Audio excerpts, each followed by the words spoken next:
Hi, we're Chocolate Glaze. I'm Jade Sykes, Jenna Pfeiffer, Haley Nicholas, and Mackenzie Modio. So the task of this project was to make a building that could survive in an earthquake without breaking.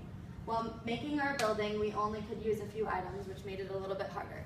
We had 100 paper clips, 20 pins, 30 straws, a cardboard base, which was 25 centimeters by 25 centimeters, a meter of tape, and 2 meters of string.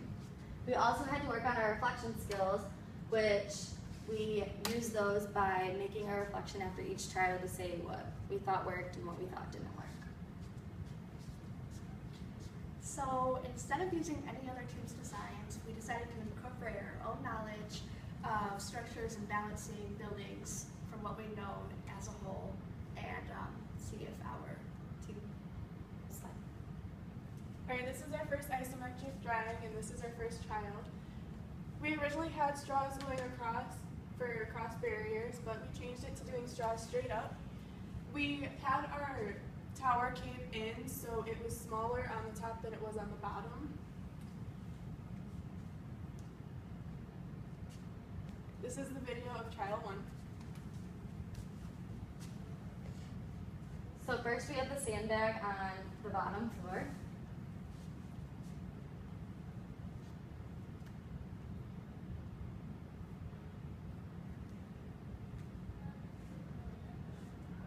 Then it goes up to the top floor.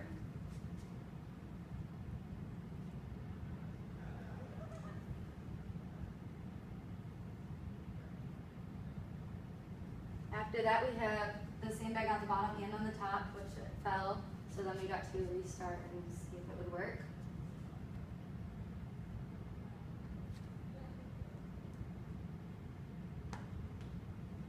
Then this is where it went. Our points of failure were that we did not have enough support for both layers. We did not have enough time in the second trial because we spent too much time trying to think about how we wanted to redo it. So the first group that we observed was the spark plugs, and right off the bat that we thought that they were going to make it through the entire trial because they had many cross barriers and they also had holes at the bottom of their cardboard to keep the straws really sturdy. The second group we observed was the bucket team, and we noticed that their building could withstand 250 grams of the sandbag, and the thing that we thought that they needed to improve on was adding more stability between the first and the second layer. Our proposed improvement from the trial 1 to trial 2, we wanted to improve on putting more support on the first and the second levels. We also wanted to use our time more wisely, but that did not happen. This is our second isometric drawing and our second trial. On this one, we didn't make the top floor cave in. We made them both the same size, so it would be more sturdy and straight up. We also doubled up on all these straws that are around here.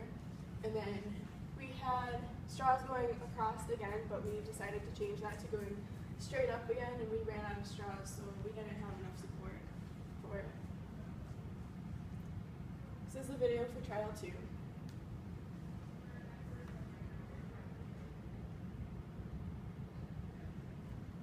So first we start by putting it on the top level to see if it will hold it, and then they move it to the first level.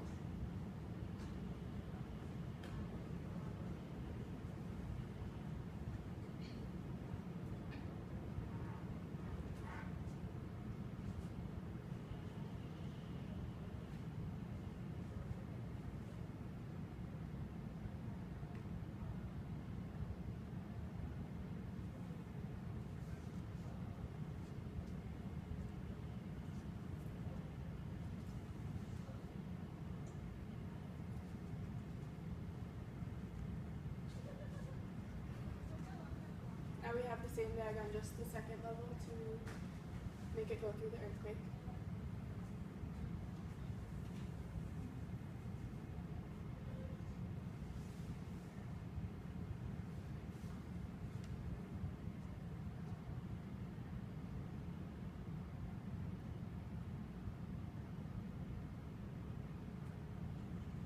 this is where it collapsed. We have one sandbag on each level.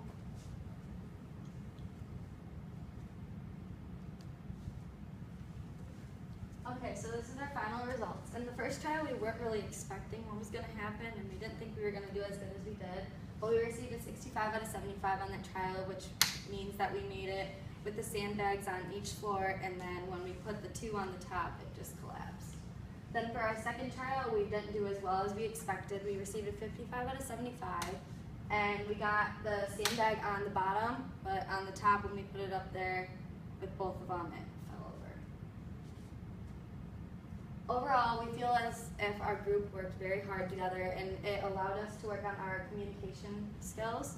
And we think that if we would have had more instructions by the teachers, we feel like we would have did better. And if everything wasn't off of Schoology, it was more oral, we would have did way better.